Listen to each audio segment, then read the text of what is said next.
그 후에 예수께서 모든 일이 이미 이루어진 줄 아시고 성경을 응하게 하려 하사 이르시되 내가 목마르다 하시니 거기 신 포도주가 가득히 담긴 그릇이 있는지라. 사람들이 신 포도주를 적신 해면을 우슬초에 매어 예수의 입에 대니 예수께서 신 포도주를 받으신 후에 이르시되 다 이루었다 하시고 머리를 숙이니 영혼이 떠나가시니라. 아멘. 1998년 한국에서 아주 유명한 목사님 한 분이 세상을 떠나셨습니다. 장로교회의 모태라고 할 수 있는 세문안교회의 김동익 목사님이라는 분입니다. 39세에 세문안교회의 당회장 목사님이 되었다는 것도 아주 센세이션을 일으켰지만 1983년에 당시에 국회의원이었던 황산성 씨와 재혼을 했다는 사실도 굉장히 놀라운 사건이었죠. 그런데 이분이 목회를 이렇게 잘하고 앞날이 창창한 삶을 사시다가 어느 날 암이 걸리셨습니다. 그리고 암이 온몸에 퍼졌습니다. 의사들이 그의 몸을 열어보았다가 그냥 덮어버렸습니다. 포기한 거죠. 너무 암이 많이 퍼져서 더 이상 방법이 없다. 그런데 하나님께서 그 목사님에게 잠깐 동안 다시 목회할 기회를 주셨습니다. 그래서 그 회복의 시간 다시 강단에 서고, 그가 강단에 섰을 때 그 목사님뿐만 아니라 성도들 전체가 그 예배에 울음바다가 되었다. 그렇게 전해집니다. 그때 그 목사님이 설교를 하시면서 자신의 간증을 잠깐 얘기를 하셨습니다. 수술도 다 포기해야 되고 이제 뭐 죽는 시간만 기다리고 있는 그 와중에 이제 의사도 돌아가고 간호사도 돌아가고 모든 사람이 이제 잠든 시간에 자신은 잠을 이룰 수가 없었다고 합니다. 그래서 잠을 자지 못하고 그 침상에 앉아서 하나님 앞에 기도를 하는 거예요. 하나님, 저에게 한 번만 더 기회를 주십시오. 제가 이제 나이가 56살입니다. 하나님, 이 장로교회의 모태라고 하는 세문안교회를 하나님이 맡겨주셨는데 한 번만 더 기회를 주신다면 제가 목회에 어떤 의미 있는 발자취를 남기고 떠나고 싶습니다. 근데 새벽녘에 어떤 하나님의 그런 아주 큰 감동이 마음에 확 하나님의 음성이 들려오더라는 거죠. 그러면서 이렇게 하나님의 말씀을 주시더랍니다. 이번은 내가 살려준다. 근데 너 이런 식으로 목회하면 안 돼. 앞으로는 말로 목회하는 게 아니라 너의 체험으로 목회해야 돼. 그래야 너도 살고 성도들도 살아. 그리고 이 목사님이 그 음성을 듣고 난 뒤에 의사 선생님이 얘기해서 내가 다 책임질 테니까 그냥 수술을 해달라.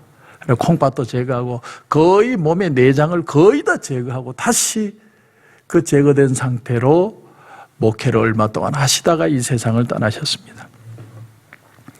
그 당시에는 아주 탑을 달리는 아주 유명한 목사님이셨기 때문에 그분이 하신 말씀이기 때문에 그분의 간증은 참 충격적입니다. 말로만 목회하지 말고 너의 체험으로 목회를 해야 된다. 여러분, 죽음을 눈앞에 둔 사람의 말이기 때문에 더 의미 있고 진지하게 우리에게 들려오는 목소리라고 생각합니다.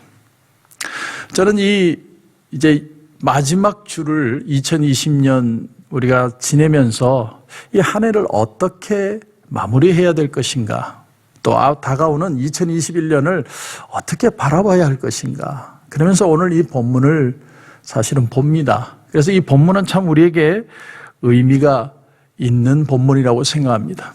예수님은 33년, 그 중에서도 딱 3년 공생에, 어떤 사람은 3년 반이라고도 표현을 합니다. 그 3년 반의 시간을, 공생의 기간을 사시고는 십자가에 달려 돌아가셨습니다. 불과 3년이죠. 이 마가복음을 전공했던, 열심히 연구했던 전문가의 말을 빌리면 특별히 이 마가복음이 더 생생하게 예수님의 그 생애에 대해서 보여주고 있는데, 깊이 연구해 보니까 예수님이 실제로 일한 날은 95일밖에 안 되더래요. 95일.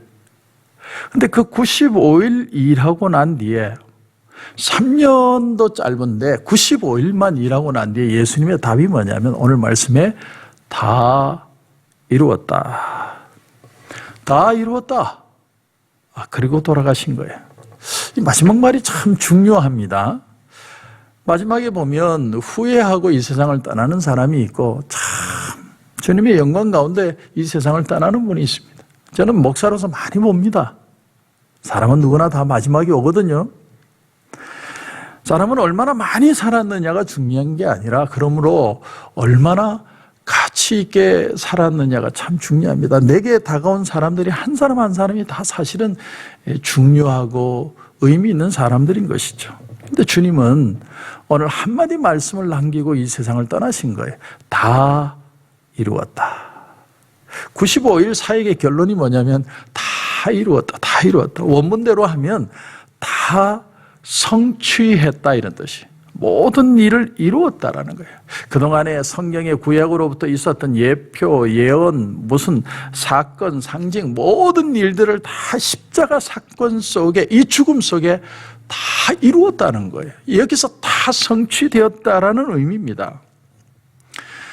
여러분, 그러나 우리 인간적으로 생각해 보면 얼마나 주님이 할 일이 많습니까? 아직 병자는 더 많고, 아직 굶는 사람 많고, 아직 정치는 엉망이고, 예수님 배신 때리고 자살한 제자가 있는가 하면 3번이나 부인한 제자도 있고, 예수님의 삶을 돌아보면 그 어떤 그 예수님의 배반, 그 예수님을 배신한 거기에 대한 어떤 억울함, 참담함, 답답함, 어쩌면 이런 삶으로 예수님의 삶이 얼룩이 질 수 있는데, 예수님은 결론을 이렇게 지으셨어요. 다 이루었다. 여러분 잘 들어보십시오. 예수를 믿는 게 뭔가는 십자가를 어떻게 보느냐에 있습니다. 여러분, 우리가 예수님을 믿는다는 건 십자가를 어떻게 해석하느냐의 가치입니다. 십자가가 실패냐 성공이냐, 십자가가 부끄러움이냐 영광이냐, 십자가가 고통이냐 자랑스러운 것이냐, 바로 거기에 초점이 있다는 거예요. 예수님 스스로 말씀하셨습니다. 다 이뤘다. 다 성취했다. 할 일이 없는 게 아니에요. 지금 남아있는 일들이 너무나도 많이 있는데 주님은 오케이, 다 끝났어. 이렇게 표현을 하신 겁니다.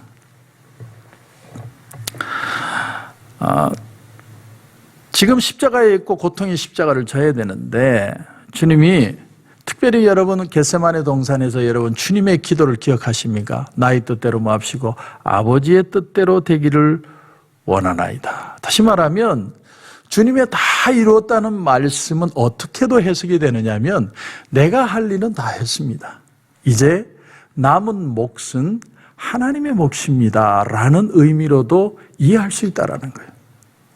여러분, 여기서 우리는 신앙이 뭔가를 배웁니다. 신앙이라는 건 내가 감당할 몫이 있고 하나님이 책임져 주셔야 될 부분을 인정해 주는 게 신앙이라는 거예요. 그게 안 되면 신앙을 가질 수가 없습니다. 모든 걸 내가 다 이루어야 된다고 생각하면 우리는 신앙의 삶이 아니라 불신의 삶을 살게 됩니다. 신앙을 가진다는 건 내가 할 수 있는 몫과 하나님이 해 주셔야 할 일을 잘 분별하고 따르는 것입니다. 그런데 여기서 또 한 가지 사도 요한의 이 성경을 보면 참 놀라운 특징 중에 하나가 뭐냐면 28절에 두 가지 대조를 이루고 있는데, 28절에 보면 내가 목마르다 이런 표현이 나오고요, 오늘 30절에 보면 다 이루었다, 이 두 표현을요 대조하고 있습니다.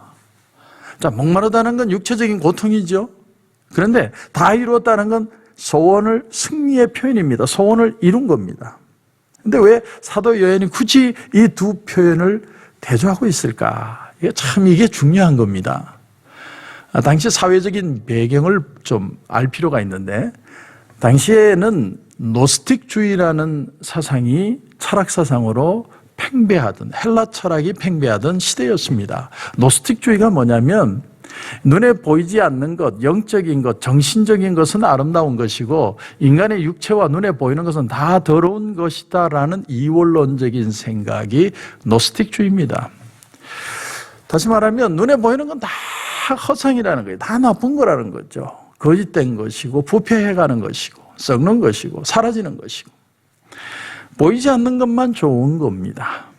그래서 이런 생각을 가진 사람이 기독교를 볼 때는 기독교를 어떻게 생각하냐면 예수님은 이 땅에 오신 게 아니라 예수님을 보는 건 허상이라는 거예요. 예수님이 이 땅에서 하신 모든 일들은 우리의 생각일 뿐이고 그분이 십자가에 달린 것도 그런 사랑이라고 우리가 생각하는 것뿐이지 그것이 허상으로 나타난 것뿐이라는 겁니다. 실제로 몸으로 주님은 오실 수 없다는 거예요. 왜? 육신은 더러운 거니까. 이게 노스틱주의의 배경을 가진 사람들의 생각이었습니다. 그래서 사도 요한은 이런 생각과 지금 싸우고 있는 거예요. 그래서 요한 1서에도 요한이 적은 요한 1서에도 이렇게 얘기합니다. 강력하게 내가 눈으로 본 바요 손으로 만진 바요 귀로 들은 바라. 3번이나 강조를 해요. 내가 직접 주님을 경험했다라는 거예요. 바른 신앙이라는 건 여러분 잘 들어보십시오. 언제나 예수님의 신성, 예수님은 하나님이라는 것을 인정해야 합니다. 또한 동시에 예수님은 동일하게 인간이셨다는 사실도 또한 인정해야 됩니다. 이 두 가지를 포기하면 안 돼요. 50대 50이 아니라 100대 100입니다. 하나님이시며 인간이셨다. 사도 바울이 오늘 본문에서도 표현하고 싶은 게 바로 이겁니다. 내가 목마르다. 이건 철저하게 인간이라는 거예요. 그런데 동시에 다 이루었다.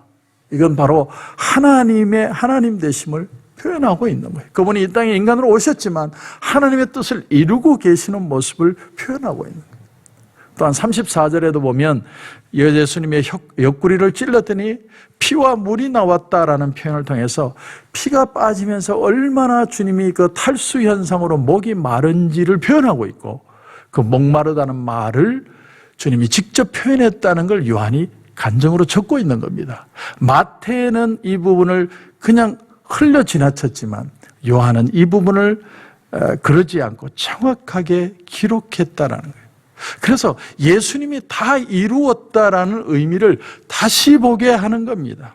예수님은 십자가를 지시기 위해 이 땅에 오셨고 십자가를 위해 사셨고 십자가를 지심으로 하나님의 뜻을 이루어낸다는 겁니다.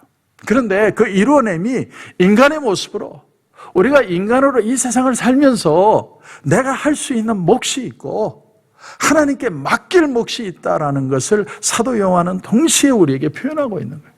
예수님은 예수님이 맡으신 몫을 다 이루시고 이 세상을 떠나신다는 의미로 다 이루었다라고 표현을 하고 있다라는 거예요.